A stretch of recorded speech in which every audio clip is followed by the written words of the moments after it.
So here we go. Good afternoon, ladies and gentlemen, or good morning, depending on what time you're looking at it. We told you about we were going to bring you videos. We starting today, Nick Brown and myself, Bashir Fancy, with the supply chain. So go for it, Nick, then I will add anything there. Go ahead.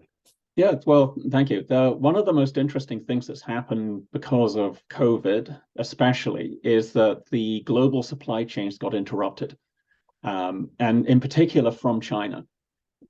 Businesses were not expecting it, businesses were not prepared for it, and it really caused problems with the supply chains, which you could see all around the world. You'd see ships sitting off the coast of LA, for example, and they couldn't come in, they couldn't dock and unload. But businesses all around the world had real problems, and because companies were reliant on a reliable supply chain from their existing suppliers, and that was just not something they could rely on anymore. Now, the reality is that no CEOs lost their job because of it, because it was affecting everybody.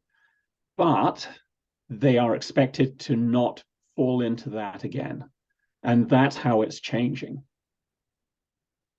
Yeah, it's very interesting. It's even more than China because they look at from the masks, for example, for the COVID. Originally, those factories were here in Canada, but Canada very wisely sold the thing. So what happened was now US was manufacturing vaccines and masks, and where to get it from here, there, and everywhere. And same problem, exactly what you just talked about, because some were coming from China, right? But some were from next door. So we have a problem even locally when you don't address that issue, whether it was coming by trucks, whether it was coming by plane, train, whatever, everything was impacted. And just for the people who are listening to this, COVID did not create it. Pandemic did not. It exposed it.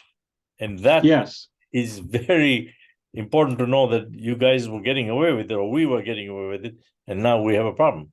And the interesting thing is there's absolutely no reason why the mask supply chain issues from Canada to the US especially is a problem. There's no reason for that. That was caused by fear, politics, a lot of different reasons that were bundled in. But the bigger story is that the global supply chain that has been running so well for decades, it was that smooth global supply chain was going to come to an end anyway, gradually, slowly, but it was just hammered when COVID hit. And the result is that businesses are looking to do what I'm hearing more and more of, which is near sourcing as opposed to outsourcing. They are businesses, because they've learned their lesson, the good ones anyway. They're looking for closer suppliers. Now that takes a decade or more to set all of that up. So for the US, you'll be looking at a supplier in Mexico as opposed to China. Okay, that's oversimplified, but that's the kind of thing that's happening. Yeah, and businesses are also looking to have more than one supplier of any one item, so that they're not reliant on a single source anymore, because we learned that one the hard way as well when COVID hit. So it's becoming, you're not getting global supply chains anymore. You're much more getting regional supply chains. That's where we're heading in the next 10 years or so. Yeah, or localized. And it's happening as we speak, because you're right. In masks, we talked about, not that we won't drill down it, the lumber and the wood that was used was going from Canada, but the masks were produced in US and we couldn't get it. And it's just a simple one example. It kind of tells you how today we send oil to US and then take the processed gas, or as some people want to call it, petrol, coming from US, and they have to be thought through. Now they started to get into that and saying, okay, we'll produce locally or whatever. But even there are holes there too, because for example, we've invited Volkswagen to do the electronic battery here, right? But we don't learn lessons in that. We did the same thing with General Motors, and one fine day they decided, after they got billions of dollars, packed up and moved to Michigan and whatever. And you can't blame them. They're into business of making money. If they can't, right? They can't make that. They'll say it doesn't work for me. But why did we not do that locally and incentivize? Well, is a question that the government needs to answer, Yes, right? and that's where all the governments are in a position of having to figure out how to respond. The reality is that the global level supply chain, where you could buy anything from anywhere in the world and you know you're going to get it in a reasonable time frame, reliable time frame, that's gone. If you're getting it from the other side of the planet, the governments are going to have to say, and businesses are going to say, we can't rely on that distance anymore.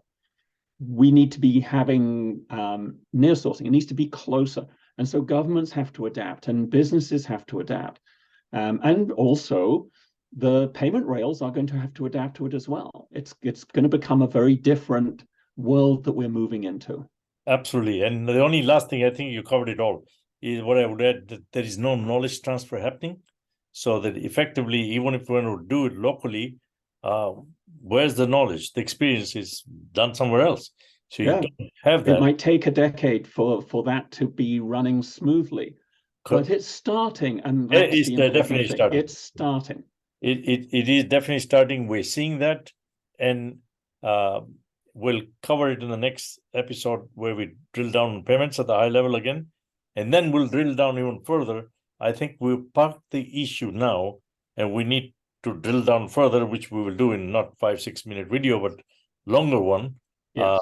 But we will take the next topic after this, will be the payment one, because you already touched on it. So, Nick, exciting that we've parked all the problem. We'll come back to it again. Okay. Thanks very much. Thank you, Bashir. Talk to you soon. Cheers. Okay. Bye. Bye.